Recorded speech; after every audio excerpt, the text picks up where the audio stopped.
నక్షత్రంలో కేతుగ్రస్త సంపూర్ణ చంద్రగ్రహణము రాబోతోంది. ఈ గ్రహణం కూడా మనకు తెలంగాణకు కొద్ది మంచి ఫలితాలనే ఇవ్వబోతోంది.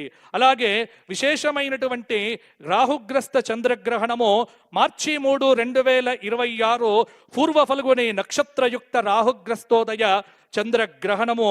ఇక్కడ కూడా ఈ గ్రహణము కూడా అంటే వచ్చేటువంటి గ్రహణాలు కూడా మనకు తెలంగాణకు మంచి ఫలితాలే ఇవ్వబోతూ ఉన్నాయి. సరస్వతీ నది పుష్కరాలు 15/5/2025 వైశాఖ బహుళ తదియ గురువారము నుండి మిథున రాశిలోకి గురువు అడుగుపెట్టడం వల్ల సరస్వతీ నదికి పుష్కరం రాబోతూ ఉన్నదే. మరి భారతదేశంలో సరస్వతీ నది ప్రవహిస్తూ ఉన్నటువంటి ఏకైక చోటేమిటి అంటే మా తెలంగాణలో కూడా ఉంది ఆ వైభవం. మీరు కుంభమేళాకు అక్కడికే పరిగెత్తాల్సిన పని లేదు. తెలంగాణలో కూడా కుంభమేళా చెయ్యవచ్చు. ఎక్కడ? కాళేశ్వర ముక్తేశ్వర భవ్య దివ్య ఆనంద స్వరూప ఒకే పానవట్టం మీద 2 శివలింగములు కూర్చున్నటువంటి కాళేశ్వర ముక్తేశ్వర క్షేత్రంలో సరస్వతీ నది అంతర్వాహినిగా ప్రవహించబోతోంది.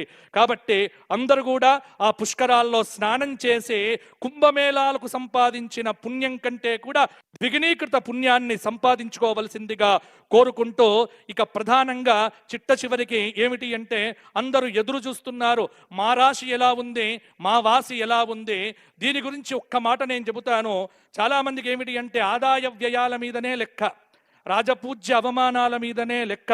కానీ మా జ్యోతిష్ శాస్త్ర పరంగా ఇవన్నీ ఎందుకు అంటే మిమ్మల్ని కాస్త ఎంకరేజ్ చెయ్యటానికే తప్ప ఇది పట్టుకొని మీరు నీరసించిపోకండి. ఎందుకంటే ఒక్కొక్క పంచాంగకర్త ఒక్కొక్క రకంగా రాసే అవకాశం ఉంది. కాబట్టి అన్నింటినీ సమన్వయం చేసుకొని మీ వ్యక్తిగత జాతకంలో మంచి దశలు నడుస్తూ ఉంటే ఈ గోచారంలో ఇప్పుడు పెద్దగా ఇబ్బందులు అనేటువంటివి మీకు ఉండవు. ఇది తెలుసుకోండి. మేషరాశి ఆదాయం 14, వ్యయం 11, రాజ్యపూజ్యం 5, అవమానం 7. ఏలినాటి శని ప్రారంభమైందే. మేషరాశి వారు జాగ్రత్తగా ఉండాలి. వృషభ రాశి ఆదాయం 8, వ్యయం 5, రాజ్యపూజ్యం 1, అవమానం 3. వృషభ రాశి వారికి పండింది పంట. ఈ సంవత్సరము ఏది మొదలు పెట్టినా విజయప్రాప్తి విజయప్రాప్తి విజయప్రాప్తే. వృషభ రాశి వారు అప్పులిచ్చే స్థాయిలో ఉంటారో ఏమీ భయము లేదు, కష్టాలన్నీ దూరమైపోయాయి. మిథున రాశి ఆదాయం 14, వ్యయం 2, రాజ్యపూజ్యం 3, అవమానం 6. మిథున రాశి వారికి ఈ సంవత్సరము మధ్యస్థ ఫలితాలు ఉండబోతున్నాయి. వృత్తి స్థానంలో ఉన్నటువంటి శని యొక్క ప్రాభవ వీక్షణం చేత కొంత శ్రమ ఉన్నప్పటికీ ఆరోగ్యాన్ని కాపాడుకుంటే మంచిది. కర్కాటక రాశి ఆదాయం 8, వ్యయం 14, రాజ్యపూజ్యం 7, అవమానం 6. కర్కాటక రాశి వారికి ఈ సంవత్సరము కొంత మంచి మార్పులే కలగబోతూ ఉన్నాయి. భగవద్ ఆరాధన, రామచంద్ర ఆరాధన చేస్తే మంచిది. సింహరాశి ఆదాయం 11, వ్యయం 1, రాజ్యపూజ్యం 3, అవమానం 6.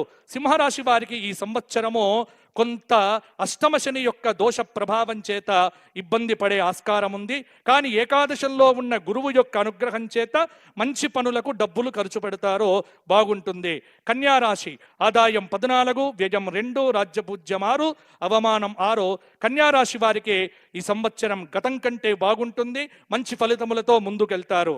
ఇక తులారాశి ఆదాయం 8, వ్యయం 5, రాజ్యపూజ్యం 2, అవమానం 2. ఇక్కడే ఒక నిమిషము ఆగాల్సిన పరిస్థితి. ఎందుకోసము అంటే నేను రాసుకున్నటువంటి మాట ఒక్కటి నేను ఇక్కడ చెప్పబోతూ ఉన్నాను.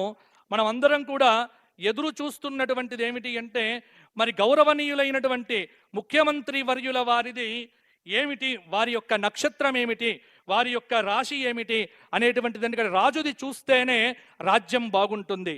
కాబట్టి ఈ సంవత్సరం కనుక నేను ఇక్కడ వారిది చూడగా వారిది అద్భుతంగా తులారాశి అయింది. చిత్తా నక్షత్రంలో వారు జన్మించినారు. ఈ సంవత్సరం ఏమిటి అంటే విశేషం ఏమిటి, వారికి అద్భుతమైన పంచమాధిపతి సప్తమాధిపతి వెళ్ళి భాగ్యస్థానంలో ఉన్నటువంటి బుధుడు యొక్క మహాదశ అనేటువంటిది వారి జాతకంలో ప్రారంభమైంది, మొన్ననే ప్రారంభమైంది. కాబట్టి వారికి అద్భుతమైనటువంటి అవకాశములతో పాటు పేరు ప్రఖ్యాతులు. కానీ విపరీతమైన నరఘోష వారిని కొంత కదిలించి వేస్తూ ఉంటుంది. కాబట్టి నరఘోష నుంచి వారు దూరం కావటానికి నిరంతరం లక్ష్మీ నరసింహ సేవ, లక్ష్మీ నరసింహ ఆరాధన